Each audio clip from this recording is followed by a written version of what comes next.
मोठी बातमी नाशिकमधून समोर येते। नाशिकमध्ये गोदावरी नदीच्या पाणी पातळीत आणखी वाढ झालेली आहे। तर दुतोंड्या मारुतीच्या कमरेच्या वरपर्यंत पुराचं पाणी पोहोचलंय। गंगापूर धरणातून पाण्याचा विसर्ग वाढवण्यात आलेला आहे। गंगापूर धरणातून 6340 क्युसेकनं पाण्याचा विसर्ग सुरू आहे। रामकुंड आणि गोदाघाट परिसर गोदावरीच्या पुराच्या पाण्याखाली गेलाय। ही संपूर्ण परिस्थिती ड्रोनद्वारे चित्रित करण्यात आली आहे।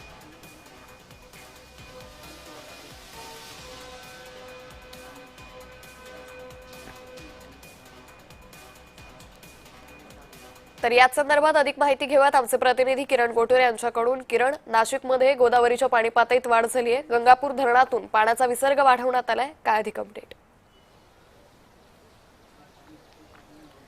अंकिता, गेल्या 2 दिवसांपासून नाशिकमध्ये संततधार पाऊस सुरू आहे, पण आता काही वेळा आधी हे पावसाने नाशिकमध्ये विश्रांती घेतलेली आहे। असं असलं तरी गंगापूर धरणातून मात्र पाण्याचा विसर्ग हे कायम आहे। कालपासून गंगापूर धरणातून 7500 क्युसेस इतक्या वेगाने पाण्याचा जो विसर्ग आहे तो गोदावरी नदीमध्ये करण्यात येत आहे आणि म्हणूनच गोदावरी नदीची पाणी पातळी वाढलेली आहे। मी आता रामकुंड भागामध्ये आहे। आता पाणी जे आहे ते गोदा पात्रातून बाहेर आलेलं आपल्याला बघायला मिळतंय। या रामकुंड भागात असलेले अनेक जे छोटे मोठे जे हॉटेल आहेत, दुकान आहेत, या दुकान आणि हॉटेलमध्ये पाणी शिरल्याची परिस्थिती आपल्याला या संपूर्ण भागामध्ये बघायला मिळतोय। काही दुकानदार जे आहेत ते आपली वस्तू बाहेर काढतानाची परिस्थिती या संपूर्ण भागामध्ये बघायला मिळते।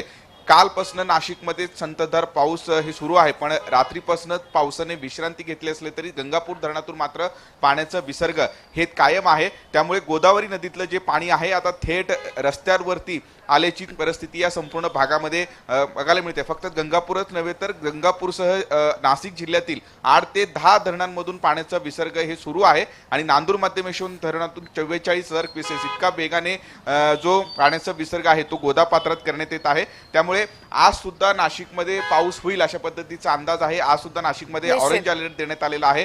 कालपासून नाशिकमध्ये पाऊस जे ते सुरू होता आणि म्हणूनच गंगापूर धरणातून मोठ्या प्रमाणात जो पाण्याचा विसर्ग आहे तो आज सुद्धा कायम आहे।